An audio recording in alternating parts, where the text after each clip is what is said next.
¿Por qué un hombre que ha trabajado durante 50 años termina sus días eligiendo entre pagar la calefacción o comprar comida de calidad? Lo fácil es pensar que fue irresponsable, que no supo sumar y restar, pero te aseguro algo, no es estupidez, es un mecanismo de supervivencia biológico. Tu cerebro no está diseñado para la jubilación, está diseñado para no ser expulsado de la tribu hoy. Y ese instinto, mal gestionado, es lo que dejó a Roberto, a sus 70 años, en la ruina absoluta. Hoy vamos a analizar la historia de cómo perdió todo intentando ser alguien y cómo recuperó su dignidad financiera aplicando una sola regla contraintuitiva, el 10% sagrado. Bienvenidos. Hoy no vamos a hablar de consejos de ahorro genéricos que encuentras en cualquier blog. Hoy vamos a diseccionar una autopsia financiera para encontrar la vida dentro de ella. Conoce a Roberto, 70 años, arquitecto técnico jubilado. Durante su vida pasaron por sus manos más de 2 millones de euros en salarios. Y sin embargo, el día que cumplió 70, su patrimonio neto era negativo. La mayoría te diría que a los 70 años ya es tarde, que el interés compuesto necesita tiempo y que el tiempo se ha acabado. Pero eso es porque entienden las matemáticas, pero ignoran la biología. Existe algo llamado interés compuesto tardío, y no funciona solo con dinero, funciona con conducta. En los próximos 30 minutos vamos a desglosar cómo Roberto pasó de la desesperación a la estabilidad financiera en la etapa final de su vida. No se hizo millonario de la noche a la mañana, eso es mentira.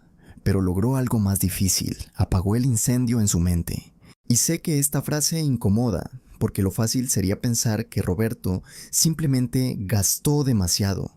Pero la realidad es más dura y también más liberadora. Si alguna vez has sentido que el dinero se te escapa sin que puedas controlarlo, presta atención, porque la historia de Roberto es, en realidad, la historia de tu propio cerebro primitivo luchando contra el mundo moderno. Para entender la solución, primero tenemos que mirar de frente la enfermedad. Y no hablo de la deuda, ni de las tarjetas al límite, ni de la pensión insuficiente. Hablo de la causa raíz. Roberto no gastaba dinero en cosas. Roberto gastaba dinero en identidad. Un objeto nunca es solo un objeto. Cuando cambiaba de coche cada 4 años, no estaba comprando transporte. Estaba comprando validación, estaba enviando una señal silenciosa al mundo que decía, sigo siendo relevante, sigo estando arriba, no me dejéis atrás. Déjame hacerte una pregunta incómoda. ¿Qué es más peligroso para tu cerebro, no tener dinero o no tener estatus? Para tu cerebro más primitivo, el estatus es supervivencia. Durante miles de años podías tener pocos recursos, pero si pertenecías a la tribu, estabas a salvo. Perder estatus significaba perder protección. Perder protección significaba expulsión. Y expulsión, en términos biológicos, era muerte. Tu sistema nervioso no distingue bien entre muerte social y muerte física. Para él, quedar fuera del grupo es una amenaza real. Y ese miedo sigue programando nuestras decisiones financieras hoy. Roberto vivió 4 décadas bajo ese hechizo invisible. Cada aumento de sueldo no iba a inversión, ni a activos, ni a libertad futura. Iba a subir el nivel de vida. Pero aquí viene una verdad que duele. Muchas veces llamamos nivel de vida a lo que en realidad es nivel de apariencia. Casa más grande, ropa más cara, restaurantes más exclusivos, viajes para ser vistos, no para ser vividos. No era falta de inteligencia. Roberto era competente, trabajador, respetado. Era miedo, miedo a no ser suficiente, miedo a quedarse atrás mientras otros avanzaban, miedo a que, si dejaba de demostrar éxito, la gente descubriera que no valía tanto como aparentaba. Una vez me dijo algo que todavía me estremece. Sentía que si dejaba de invitar, si dejaba de vestir ciertas marcas, si dejaba de aparentar, la gente se daría cuenta de que en el fondo yo no era nadie. Fíjate en la brutalidad de esa confesión. Su patrimonio financiero estaba en 0 porque su patrimonio emocional también estaba en números rojos. Usaba el dinero como anestesia. Cada compra era un calmante para silenciar una inseguridad que nunca se atrevió a sanar. Y como toda droga, necesitaba dosis cada vez mayores. La dopamina del coche nuevo duraba meses, la del reloj, semanas, la de la cena cara, horas. Pero la matemática no se anestesia. La matemática no tiene emociones. La matemática es lenta, paciente y absolutamente implacable. Intereses compuestos, pero en su contra. Pagos mínimos que nunca reducían el capital. Décadas de ingresos altos sin activos reales. Hasta que llegó el golpe final. A los 70 años, jubilado de forma forzosa, con una pensión mínima que se evaporaba en pagar deudas de tarjetas, Roberto se encontró frente al espejo sin coches nuevos, sin cenas lujosas, sin aplausos y sin red de seguridad. El sistema que su cerebro había ejecutado para sobrevivir lo había llevado exactamente al lugar que más temía: vulnerabilidad absoluta. El mecanismo de comprar estatus para no morir socialmente terminó poniendo en riesgo su supervivencia real, y ese es el punto clave de esta historia. No fue la falta de ingresos lo que lo arruinó, fue una programación inconsciente donde el estatus valía más que la libertad, donde la apariencia pesaba más que la tranquilidad, donde el aplauso inmediato vencía al interés compuesto.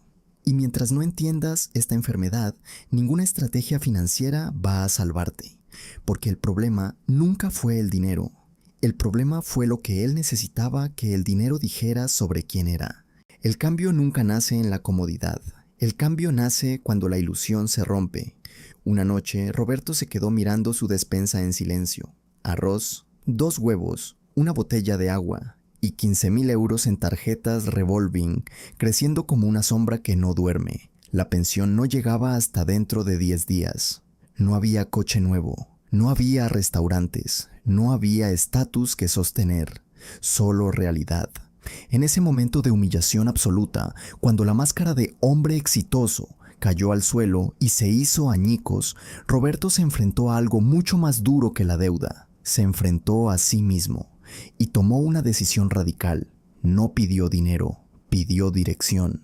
Sin internet en casa, caminó hasta una biblioteca pública. Ese gesto ya era simbólico. Estaba dispuesto a aprender desde cero. Empezó a leer sobre crisis financieras, sobre disciplina mental, sobre filosofía práctica. Desde textos antiguos atribuidos a el hombre más rico de Babilonia hasta reflexiones inspiradas en Séneca y el estoicismo. Ahí encontró una idea simple, antigua, repetida en distintas culturas, pero él decidió rebautizarla. La llamó la regla del 10% sagrado. Seguramente has escuchado la frase «págate a ti mismo primero». Suena bonita, suena lógica, suena a consejo de Instagram. Pero Roberto no la aplicó como una técnica de ahorro, la aplicó como una cirugía psicológica. La regla es matemáticamente sencilla y emocionalmente brutal. No importa el tamaño de la deuda, no importa lo pequeño que sea el ingreso. El 10% de todo dinero que entra en tus manos es intocable.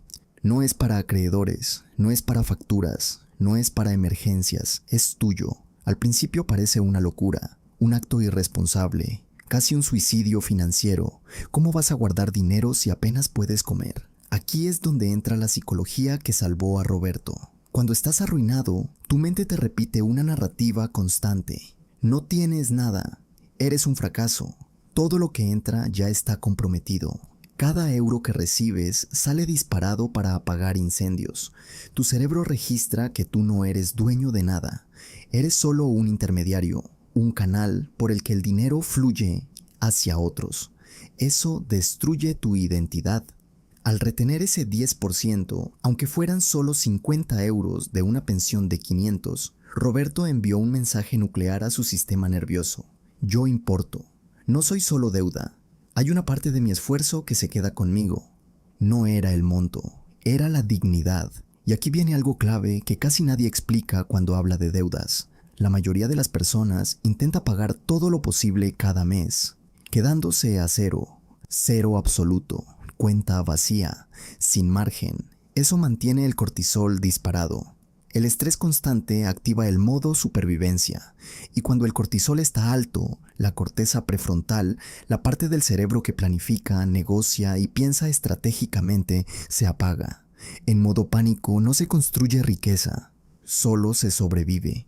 Roberto entendió algo contraintuitivo. Si quería salir de la ruina, primero tenía que salir del estado mental de esclavo. Empezó a separar físicamente ese 10%, billetes reales, guardados en una vieja caja de zapatos.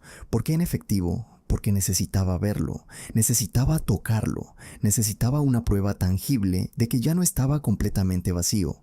Cada billete era una declaración silenciosa: no estoy a cero, no estoy muerto financieramente, sigo teniendo poder. Y algo cambió, no en sus deudas todavía, no en su cuenta bancaria. Cambió su postura, cambió su respiración, cambió la narrativa interna. Por primera vez en décadas, dejó de sentirse perseguido por el dinero y empezó a sentir que una pequeña parte del dinero estaba de su lado.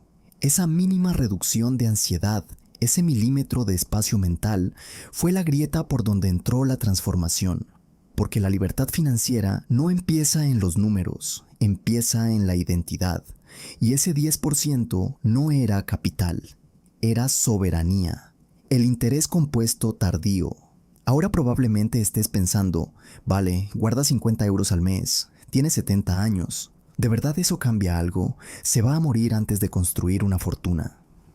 Y si hablamos de interés compuesto tradicional, tienes razón. Roberto no tenía 30 o 40 años por delante para que el mercado hiciera su magia.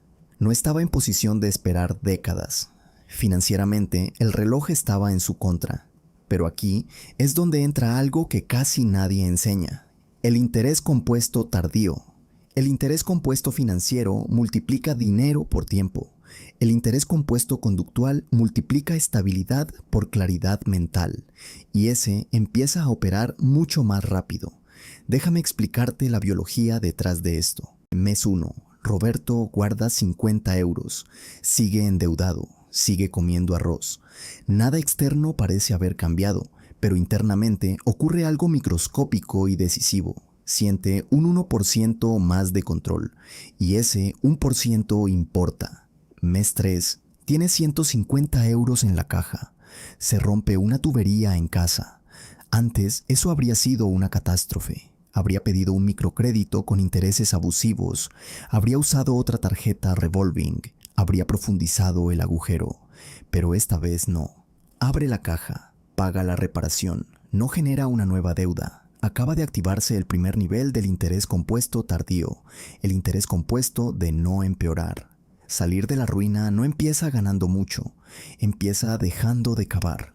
Mes 6. Aquí ocurre algo aún más importante. Al no vivir en pánico constante, su sistema nervioso empieza a relajarse. El cortisol baja ligeramente y cuando el estrés crónico disminuye, la mente sale del modo túnel. En modo supervivencia solo ves amenazas. En modo estabilidad empiezas a ver opciones. Roberto empieza a recordar quién fue antes del personaje del hombre exitoso. Fue un excelente arquitecto técnico, tenía décadas de experiencia práctica. Mira a su alrededor: vecinos jóvenes, casas antiguas, reformas improvisadas, decisiones estructurales sin criterio profesional. Antes, su ego le impedía ofrecer servicios pequeños.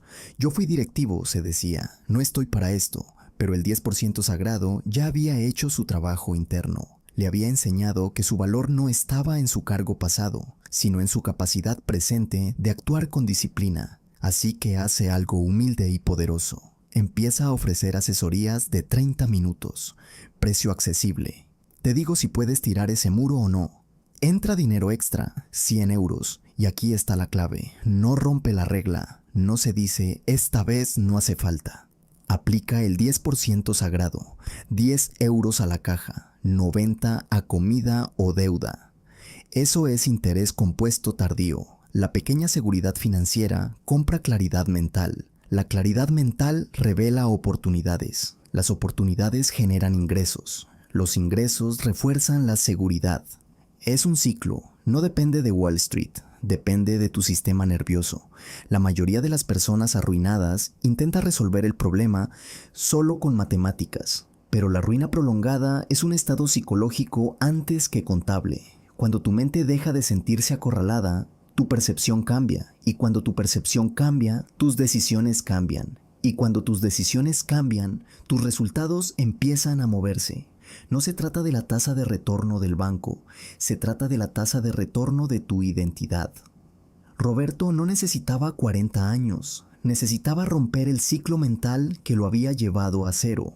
Y el 10% no era una estrategia de acumulación, era una estrategia de reconstrucción.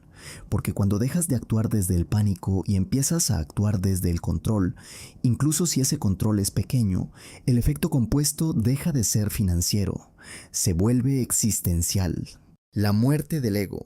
Pero hubo un último obstáculo, y fue el más doloroso de todos, más doloroso que el hambre, más incómodo que la deuda, más difícil que guardar ese 10%. Roberto tuvo que matar a su personaje. Durante 40 años había construido una identidad, el hombre exitoso, el que invita, el que siempre puede, el que nunca dice no. Ese personaje le había dado estatus, validación y pertenencia, pero también lo había llevado a la ruina. Para que el plan funcionara, no bastaba con ahorrar, tenía que dejar de fingir. Vendió el último reloj caro que conservaba, canceló suscripciones que nadie sabía que tenía, y lo más duro de todo, empezó a decir una frase que antes le habría quemado la garganta. No puedo ir, no tengo dinero, aquí es donde la mayoría fracasa. Prefieren la ruina privada a la vergüenza pública. Prefieren deber 20,000 euros antes que admitir vulnerabilidad. Porque el ego odia perder estatus más que perder dinero. Pero cuando Roberto dijo la verdad, ocurrió algo inesperado. El mundo no se acabó. El cielo no cayó. No hubo juicio masivo. Sí, 2 amigos desaparecieron. Y eso dolió. Pero en realidad no perdió amigos, perdió compañeros de estatus. Personas que estaban conectadas a su personaje, no a su esencia. Y entonces pasó algo aún más revelador. Uno de ellos le respondió: vaya, yo también estoy apretado. ¿Te apetece que tomemos un café en casa en vez de ir al restaurante? En ese momento, Roberto entendió algo que vale más que cualquier inversión. La verdadera riqueza comienza cuando dejas de necesitar parecer algo para sentirte alguien. El 10% sagrado no solo le dio estabilidad financiera, le dio independencia emocional. Su valor ya no estaba en la opinión de los demás, no estaba en el coche, no estaba en la mesa que reservaba, estaba en su disciplina, en su coherencia, en su capacidad de decir no sin derrumbarse por dentro. Durante décadas, su autoestima dependió de la validación externa. Ahora dependía de su control interno. 2 años después, a los 72, Roberto no es millonario. Vive en un piso pequeño, conduce un coche de 15 años o usa transporte público. No presume de nada en redes sociales, pero tiene 6,000 euros en el banco, 0 deudas, una pequeña fuente de ingresos constante asesorando reformas en su barrio, y algo que no tenía ni cuando ganaba 6 cifras. Duerme 8 horas seguidas, sin ansiedad, sin llamadas de acreedores, sin necesidad de demostrar nada. El problema nunca fue desear cosas materiales. Desear mejorar tu vida es natural. Querer comodidad no es pecado. El problema aparece cuando usas las cosas para anestesiar heridas emocionales. Cuando compras estatus para tapar inseguridad. Cuando gastas para no sentirte pequeño. Cuando Roberto sanó la herida de necesito parecer rico, dejó de perseguir apariencia y empezó a construir estabilidad. Y aquí está la lección más incómoda de toda la historia. La libertad financiera no empieza aumentando ingresos, empieza reduciendo la necesidad de validación. El 10% sagrado no salvó solo su cuenta bancaria, salvó su identidad. Y cuando tu identidad deja de depender del aplauso, el dinero deja de ser un disfraz y se convierte en una herramienta. Y aquí está la lección más incómoda de toda la historia. La libertad financiera no empieza aumentando ingresos, empieza reduciendo la necesidad de validación. El 10% sagrado no salvó solo su cuenta bancaria, salvó su identidad. Y cuando tu identidad deja de depender del aplauso, el dinero deja de ser un disfraz y se convierte en una herramienta. La historia de Roberto nos deja una lección poderosa. Nunca es tarde. No porque las matemáticas financieras sean mágicas, no porque exista una fórmula secreta que multiplique billetes de la nada, sino porque la biología humana es adaptable. Tu cerebro puede reprogramarse, tu identidad puede reconstruirse. Tu relación con el dinero puede transformarse incluso después de décadas de errores. Si tienes 20 años y ya sientes ansiedad cada vez que miras tu cuenta, si tienes 40 y estás atrapado en un estilo de vida que te asfixia, si tienes 70 y piensas que ya no hay margen de maniobra, recuerda esto. Tu cuenta bancaria no es solo un número, es un reflejo de tus patrones emocionales repetidos en el tiempo. Gastas para sentirte suficiente. Evitas mirar tus números para no sentir vergüenza. Aceptas deudas para no sentir rechazo. El dinero amplifica lo que ya existe dentro. Y aquí viene una verdad incómoda pero liberadora. No puedes resolver un problema interno con una solución externa. Más ingresos no solucionan una identidad basada en la validación. Un ascenso no cura una herida de insuficiencia. Un golpe de suerte no reemplaza disciplina emocional. No necesitas más dinero para empezar a sanar. Necesitas empezar a sanar para poder retener el dinero. El 10% sagrado no es una cifra mágica, no es una técnica contable, no es una moda financiera, es un acto de respeto hacia ti mismo, es decirte, yo valgo lo suficiente como para conservar parte de lo que genero. No todo lo que entra en mi vida tiene que salir inmediatamente. No soy solo un pagador de facturas, soy un constructor de estabilidad. Ese pequeño gesto repetido cambia tu narrativa interna. Y cuando cambia la narrativa, cambian las decisiones. Y cuando cambian las decisiones, cambian los resultados. En este canal no hablamos de dinero desde la presión, la culpa o el miedo. Hablamos desde la conciencia. Porque cuando la conciencia se eleva, el comportamiento se alinea. Y cuando el comportamiento se alinea, la libertad deja de ser un sueño y empieza a convertirse en proceso. Si te has reconocido en la historia de Roberto, si has sentido ese miedo silencioso a no ser suficiente, si sabes que tu problema no es solo financiero, sino emocional, escríbelo en los comentarios. Empiezo mi 10%. Ponerlo en palabras es el primer acto de compromiso.